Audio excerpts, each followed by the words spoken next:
안녕하세요. 김광삼의 찐국TV 김광삼 변호사입니다. 민주당의 그 말이 많은 양문서 의원이 SNS에 국군 장성 130명이 나무 위키, 여러분 나무 위키라고 아세요?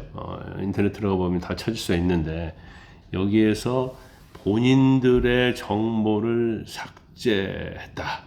이것은 조직적으로 정보 삭제인데 정치적 또는 군사적인 의도를 가진 게 아니냐. 그래서 그럴 움직임 어떤 가능성이 있다. 계엄 같은 비상 상태를 의심해 볼 수 있다. 이런 취지로 SNS에 올렸어요. 근데 아마 양문서 의원이 나무위키가 어떤 건지를 잘 모르고 있는 것 같아요. 그 나무위키는 원래 다양한 어떤 주제에 대해서 백과사전식으로 정보를 제공하는 지식정보 사이트예요, 사이트.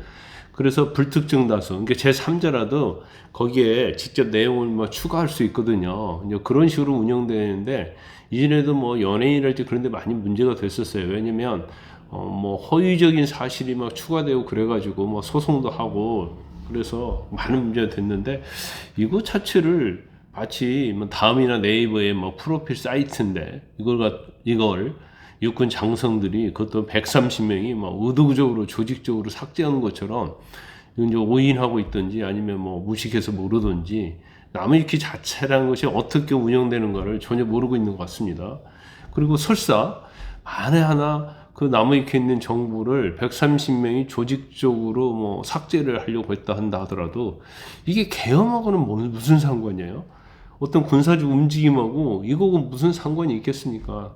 상관 전혀 없겠죠. 왜냐면 만에 하나 계엄을 한다고 하면 이걸 폐쇄해버리면 되는 거거든요.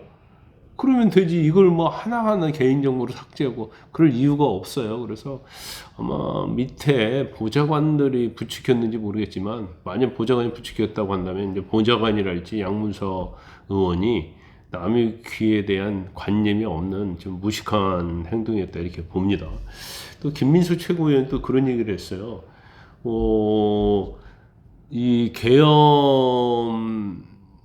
관련해서 대통령실에서는 비현실이라고 얘기하는데 이걸 또 가짜뉴스라는 규정을 한 거예요. 그러면서 윤 대통령, 한동훈 대표 같이 생중계 토론하자 이런 얘기를 하고 있어요.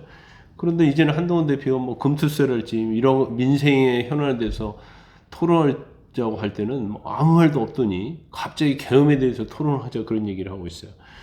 김재원 국민의힘 최고위원이 그런 얘기를 했더라고요. 즉시 토론하자. 내가 나서겠다. 이제 급으로 보면 비슷하잖아요. 양당 최고위원이기 때문에 한번 해봤으면 좋겠어요.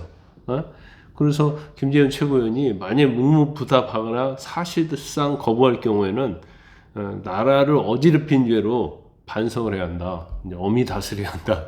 그런 얘기를 했거든요. 정말로 제보와 근거가 있다고 한다면 생중계 토론하면서 그 제보와 근거를 한번 내라 이거예요. 계속 정황과 제보가 있다고 하는데 내라고 하는데 내고 있지도 않으면서 군불만 계속 떼고 있어요.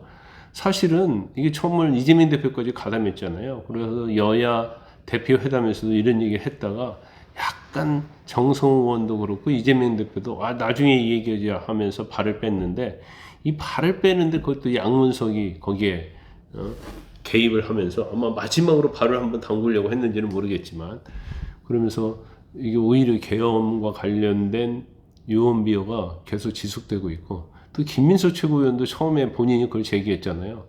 그러면 만약 이게 그냥 끝나면 아마 모양새가 안 좋으니까 생중계 토론하자. 생중계 안 할 거 알겠죠. 왜냐하면 근거가 없는 걸 가지고 어떻게 생중계 토론을 합니까?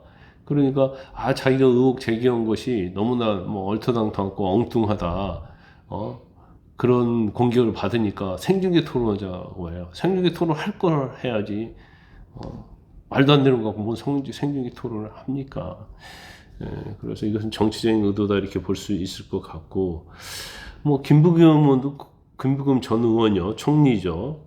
확실한 증거 없이 당대표와 그런 행동을 하면 안 된다. 이런 얘기까지 했고, 또 최재성 전 의원, 또 수석도 이거 너무 오버한 것이다. 그러니까 당 내에서도 사실은 오버하고 똥벌 찼다 이런 얘기 나오고 있는 거예요. 이제 그럼에도 불구하고 불이 꺼질 듯 하다 또 군불 때는 저는 행태 자체가 저는 개인적으로 볼 때 이제 방탄 시리즈라고 봐요. 뭐 처음부터 딱 뭐 특검, 탄핵, 독도, 지우기 이런 친일 프레임 갖다가 이것들이 다 안 먹혔잖아요. 특히 탄핵과 관련해서는 이정섭 검사에 대해서 헌법재판소에 기각이 됐잖아요. 그러다 보니까 군불 때렸는데 군불이 안 되는 거야. 독도 지우기도 마찬가지죠. 너무 허무맹랑하니까 그게 먹히지 않으니까 이제 계엄을 들고 나왔어요. 근데 계엄을 들고 나왔는데 이것도 먹히지 않는 거예요. 그 다음에 시리즈가 또 다음에 뭐가 나올지 모르겠어요. 지난 총선에서 물론 뭐 대통령 정권 심판으로 인해서 총선에서 국민의힘이 완패했죠. 그런데 민주당의 171석, 야권의 192석을 미루진 이유는 뭐예요? 민생이 책임지라는 거 아닙니까? 민생을 살피라고 하는 거 아니에요. 그런데 22대 국회 개원한 지 얼마나 됐어요? 이렇게 오래됐는데, 몇 달이 안 됐는데도 불구하고, 맨 탄핵, 특검, 친일 프레임, 개헌. 171석이나 가진 그 거대한 야당이 할 수 있는 게 괴담밖에 없습니까? 가짜뉴스밖에 없어요. 그리고 정치적인 사안에 대해서만 계속 법 통과하고 이러면 안 되죠. 저는 뭐 이렇게 언제까지 할지 모르겠어요. 아마 윤 대통령이 재임하는 동안 계속 갈 가능성이 크다 이렇게 봅니다. 그러면 사실은 이건 국회의 자신들의 임무를 방기한 것이고 계엄 같은 경우는 제가 볼 때는 국기문란이고 국정농단이다 이렇게 봅니다.